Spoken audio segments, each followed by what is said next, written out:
बिस्मिल्लाहिर्रहमानिर्रहीम। अस्सलाम वालेकुम students, my name is Mohammad Usman Salim. I am from UGI chemistry department. Students, chapter 6 की एक्सरसाइज हम कर रहे थे और हमने तकरीबन क्वेश्चन नंबर 12 का ए पार्ट तक हमने कंप्लीट कर लिया था और आज हम क्वेश्चन नंबर 12 का बी पार्ट यहाँ से हम अपना नेक्स्ट टॉपिक आज स्टार्ट करेंगे। तो क्वेश्चन नंबर 12 बी पार्ट ज़रा इसका देखिएगा बेटे। How does molecular orbital theory explain the paramagnetic character of O2+2 और O2-2 स्पीशीज़। अब स्टूडेंट्स, आपने स्ट्रक्चर्स को देखना है। आपको मैंने होमवर्क दिया था O2+2 और O2-2 के लिए। अगर आप लोगों से वो कंप्लीट हुआ तो वेल एंड गुड, अगर नहीं हुआ तो यहाँ पे आप ज़रूर देखिएगा कि किस तरह आपने इनके स्ट्रक्चर्स बनाने हैं। और हमने ये भी बताना है कि they are paramagnetic in character. अब MOT डायग्राम हम बनाएंगे इनकी। क्वेश्चन नंबर 12 है और बी पार्ट हम कर रहे हैं जी इसका।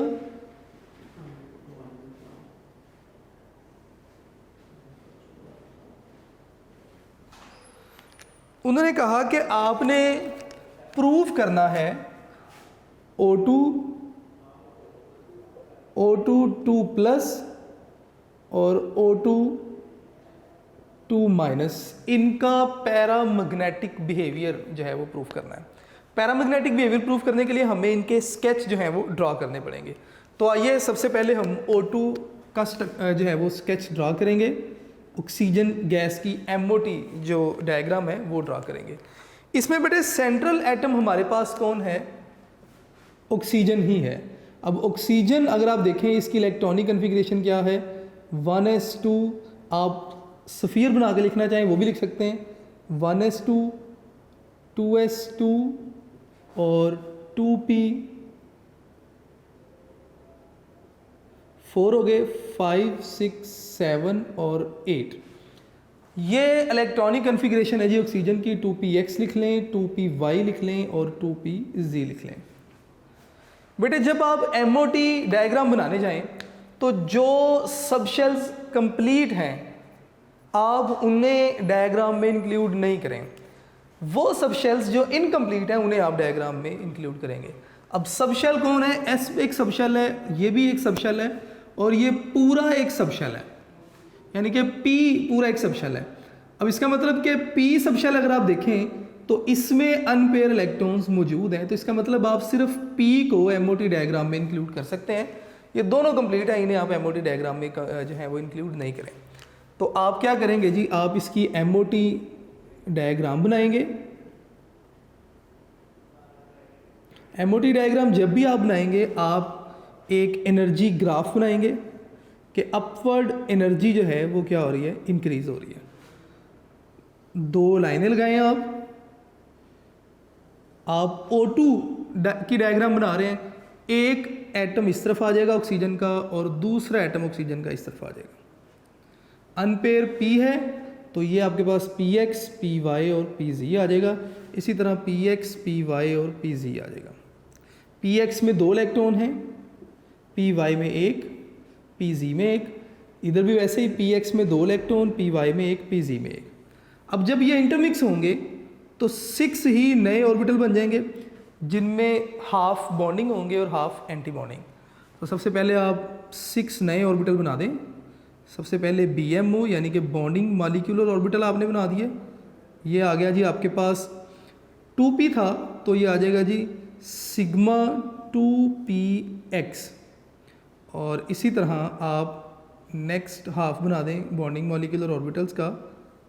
यहाँ पे आप बताएंगे कि पाई 2py है और ये पाई 2pz है। ठीक है। उसके बाद नेक्स्ट हाफ आप बना दें एंटी बॉन्डिंग का। तो पहले आप पाई वाले बनाएंगे एंटी बॉन्डिंग में, तो मैं यहाँ पे लिखूँगा जी। आप जब एंटी बॉन्डिंग बनाएंगे तो स्टार लिखेंगे, pi star 2py, pi star 2pz और आखिर में आप पाई स्टार 2px ड्रा कर दें। तो यहाँ पे आप लिखेंगे जी सिग्मा स्टार 2px। अब आपने करना क्या है? MOT डायग्राम आपने बना दी। आपने इलेक्ट्रॉन्स की डिस्ट्रीब्यूशन करनी है। टोटल इलेक्ट्रॉन कितने हैं? 2, 3, 4 और 4 इधर 8 इलेक्ट्रॉन्स। तो फिलिंग करेंगे 1, 2, 3, 4, 5, 6, 7, 8। अगर आप देखेंगे तो 8 इलेक्ट्रॉन्स फिलिंग जब आपने की तो बेटे अगर आप देखें तो अनपेयर इलेक्ट्रॉन मौजूद हैं। तो मैं यहाँ पे लाइन लिखूंगा, ज़रा फोकस कीजिएगा कि इफ़ अनपेयर इलेक्ट्रॉन प्रेजेंट, अगर अनपेयर इलेक्ट्रॉन मौजूद होगा तो फिर क्या होगा, देन पैरामैग्नेटिक बिहेवियर,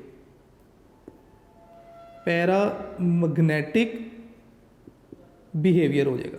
अगर अनपेयर इलेक्ट्रॉन है तो बिहेवियर कौन सा होगा, पैरामैग्नेटिक, और अगर पेयर इलेक्ट्रॉन है तो बिहेवियर कौन से होंगे, डायमैग्नेटिक बिहेवियर होगा। तो अगर आप देखें तो अनपेयर इलेक्ट्रॉन मौजूद है तो नेक्स्ट आपने बिल्कुल वैसे ही लिखते जाना है कि जनाब इसका जो है वो बॉन्ड ऑर्डर आपने बता देना है, ठीक है। फिर उसके बाद आपने मैग्नेटिक बिहेवियर बता देना है कि पैरामैग्नेटिक बिहेवियर है। नेक्स्ट स्टूडेंट्स, अगर आप O2-2 के लिए लिखना चाहेंगे तो अगर आप मैं यहाँ पे O2-1 कर दूंगा तो इसका मतलब एक इलेक्ट्रॉन ऐड हुआ, इलेक्ट्रॉनिक कन्फिग्रेशन में भी आप एक इलेक्ट्रॉन ऐड कर देंगे, यहाँ पे भी एक इलेक्ट्रॉन ऐड करेंगे, यहाँ पे भी एक इलेक्ट्रॉन ऐड करेंगे, और फाइनल अपने रिजल्ट्स जो हैं वो बताते जाएंगे। जो भी मैग्नेटिक बिहेवियर होगा आपने बता देना है। अगर तो अनपेयर इलेक्ट्रॉन है तो पैरामैग्नेटिक बिहेवियर, और अगर पेयर इलेक्ट्रॉन है तो डायमैग्नेटिक बिहेवियर हो जाएगा। इसके बाद स्टूडेंट्स नेक्स्ट क्वेश्चन की तरफ आते हैं। Question number 13, sketch molecular orbital picture of π2px and π*2px। इसी तरह O2 और O2+2, O2-2 और हीलियम और नियॉन के लिए। अब बेटे यहाँ पे जो चलें क्वेश्चन नंबर 3 को स्टार्ट से ही इसका स्टार्ट लेते हैं। क्वेश्चन नंबर बेटे 13 है।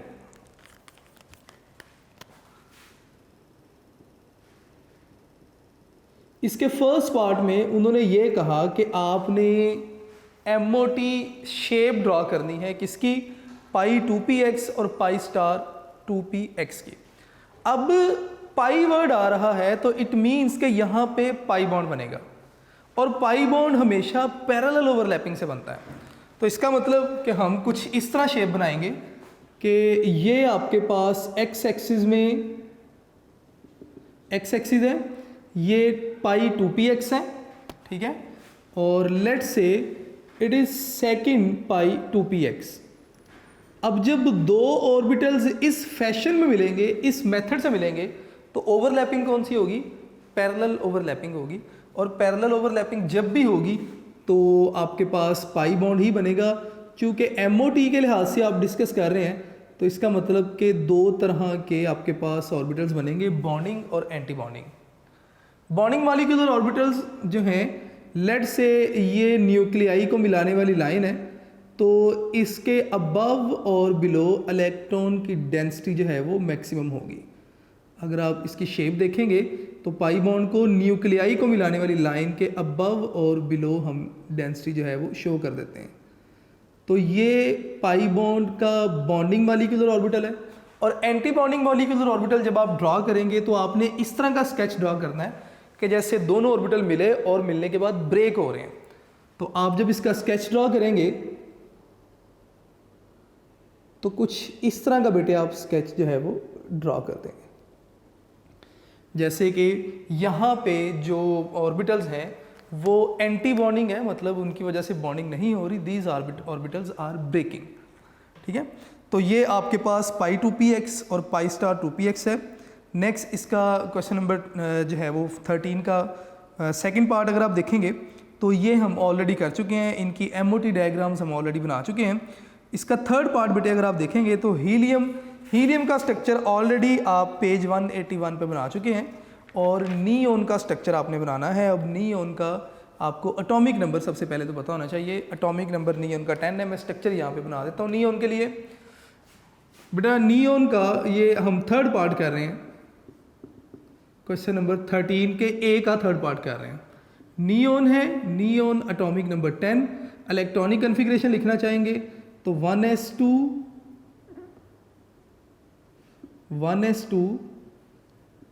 2s2 2pxyz और सारे के सारे इलेक्ट्रॉन पेयर। अगर आप देखें तो 10 इलेक्ट्रॉन पूरे हो गए। नियॉन का ऑक्टेट कंप्लीट है। ये वैलेंस शेल था, अगर आप देखेंगे तो वैलेंस शेल कंप्लीट है। ये 2px है, ये 2py है और ये 2pz है। सारे के सारे इलेक्ट्रॉन कंप्लीट है। जब आप इसकी MOT डायग्राम बनाने जाएंगे तो एनर्जी आप डायग्राम बनाएंगे, 2 लाइंस लगाएंगे एक तरफ, क्योंकि आप Ne2 को डिस्कस करने जा रहे हैं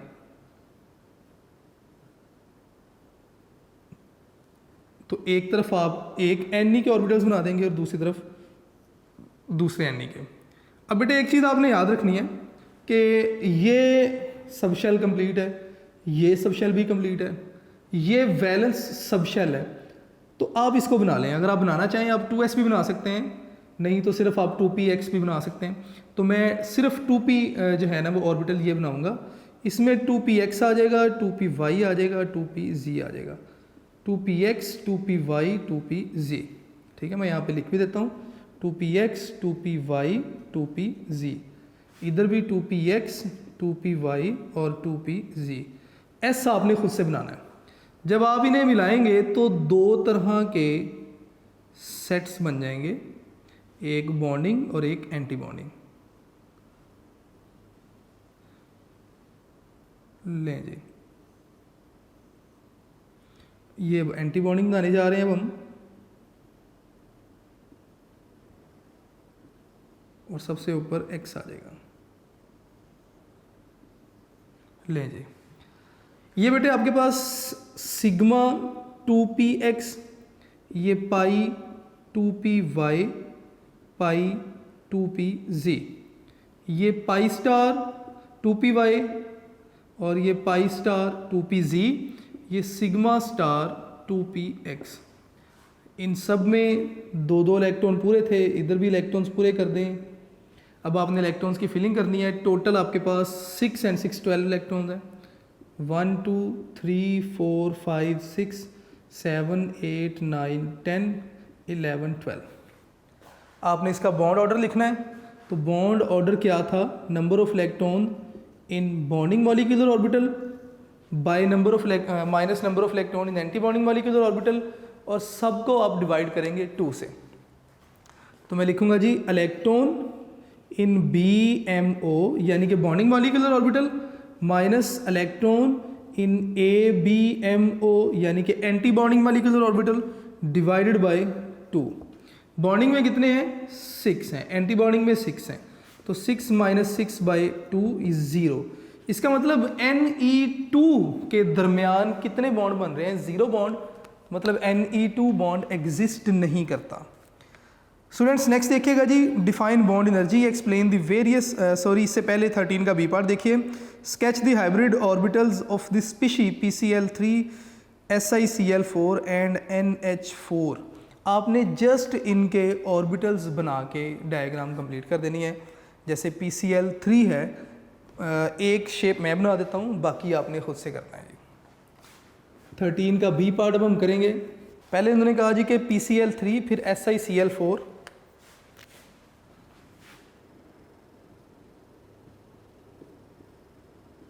PCl3। अब इसमें सेंट्रल एटम फास्फोरस है, इसके पास एक लोन पेयर है और 3 बॉन्ड पेयर हैं। इसका मतलब टोटल 4 इलेक्ट्रॉन पेयर हो गए। तो 4 ऑर्बिटल्स ने पार्टिसिपेट किया होगा, तो ऑब्वियसली sp3 हाइब्रिडाइजेशन हुई होगी। तो अब जब आप इसका स्ट्रक्चर बनाएंगे तो आप एक लूप बना देंगे जी लोन पेयर की, और 3 लूप्स आप बना देंगे जी क्लोरीन की। और लें जी, क्लोरीन्स एटम यहाँ पे शेयर हुए, आपने बता दिया कि ये भी क्लोरीन है, ये भी क्लोरीन है, ये भी क्लोरीन है। PCl3 के लिए आपने स्ट्रक्चर को कंप्लीट कर दिया। SiCl4 के लिए आपने इसे कंप्लीट करना है, और इसी तरह NH4 पॉजिटिव के लिए ये ऑलरेडी हम कर भी चुके हैं। क्वेश्चन नंबर 18 है और इसका पार्ट 2 है। NH3 सबसे पहले मैं ड्रॉ करूंगा। NH3 था जी, ये एक लोन पेयर मौजूद था, एक पार्शल या एक पॉजिटिव हाइड्रोजन एटम आया। पॉजिटिव का मतलब कि इस हाइड्रोजन के पास अपना जो एक इलेक्ट्रॉन था वो भी नहीं है। अब इसे शेल कंप्लीट करने के लिए 2 इलेक्ट्रॉन चाहिए। ये नाइट्रोजन के लोन पेयर को अपने साथ शेयर करेगा, और जब नाइट्रोजन अपना लोन पेयर शेयर कर लेगा तो यहाँ पे जो बॉन्ड बनेगा वो कोऑर्डिनेट कोवलेंट बॉन्ड हो जाएगा। नाइट्रोजन ने लोन पेयर दे दिया, नाइट्रोजन में पॉजिटिव चार्ज आ जाएगा। अब हमें तो पता है कि जी ये कोऑर्डिनेट कोवलेंट बॉन्ड होना चाहिए, लेकिन जब हम इनको देखते हैं, ये NH बॉन्ड बना, ये भी NH है, ये भी NH है, ये भी NH है, तो अब हमें पता नहीं चलेगा कि इनमें से कौन सा वो हाइड्रोजन था जिसने कोऑर्डिनेट कोवलेंट बॉन्ड बनाया। इसका मतलब वो जो डिस्टिंक्शन थी कि जनाब ये कोऑर्डिनेट कोवलेंट बॉन्ड है, बाकी कोवलेंट बॉन्ड है, वो डिस्टिंक्शन वैनिश होगी, ख़त्म होगी। अब हमें शक है कि ये भी कोऑर्डिनेट कोवलेंट बॉन्ड हो सकता है, ये भी हो सकता है, ये भी हो सकता है, या ये भी हो सकता है। तो फिर हम करते क्या हैं, हम बॉन्ड गिनते हैं, टोटल कितने हैं, 1 2 3 4 बॉन्ड है, एक कोऑर्डिनेट कोवलेंट बॉन्ड है। तो इसका मतलब कि 4 में 100 में को अगर आप 4 पे डिवाइड करें तो 25% जो करैक्टर है वो कोऑर्डिनेट कोवलेंट बॉन्ड का होना चाहिए। तो हम कहते हैं जी कि इन चारों बॉन्ड्स में 25% करैक्टर कोऑर्डिनेट कोवलेंट बॉन्ड का, 75% covalent bond, 25% coordinate covalent bond, 75% covalent, 25% coordinate covalent, 75%, उसी तरह इसके लिए भी। ठीक है। अब बेटे क्वेश्चन नंबर 3 देखेंगे हम, थर्ड पार्ट देखेंगे क्वेश्चन नंबर 18 का। वो कहते हैं जी bond angle of H2O and NH3 are not 109.5 like that of CH4 although O and N यानी कि ऑक्सीजन और nitrogen atom are sp3 hybridised. Nitrogen NH3 में sp3 हाइब्रिडाइज्ड है, ऑक्सीजन H2O में sp3 हाइब्रिडाइज्ड है, और CH4 में carbon भी sp3 हाइब्रिडाइज्ड है, लेकिन तीनों में बॉन्ड एंगल डिफरेंट है। तो ऐसा क्यों है? बड़ा सिंपल सा बेटा इसका आंसर है, कार्बन के केस में CH4 में कोई भी लोन पेयर मौजूद नहीं है, लिहाजा जो बॉन्ड एंगल है that is 109.5 tetrahedral bond angle जिसे आप कहते हैं। NH3 में एक लोन पेयर आ जाता है, बॉन्ड एंगल रिड्यूस हो जाता है 107.4 पे, और इसी तरह H2O में 2 बॉन्ड लोन पेयर आ गए, बॉन्ड एंगल 104 पे चला जाएगा। अब क्वेश्चन नंबर 18 का 4th पार्ट है, ये बेटे आपने खुद से करना है। Pi bond are more diffused than sigma bond. बड़ा सिंपल इसका आंसर है, आपने खुद से इसका आंसर देखना है। इंशाल्लाह नेक्स्ट लेक्चर में हम चैप्टर 7 स्टार्ट करेंगे। अपना ढेर सारा ख्याल रखिएगा। अस्सलाम वालेकुम।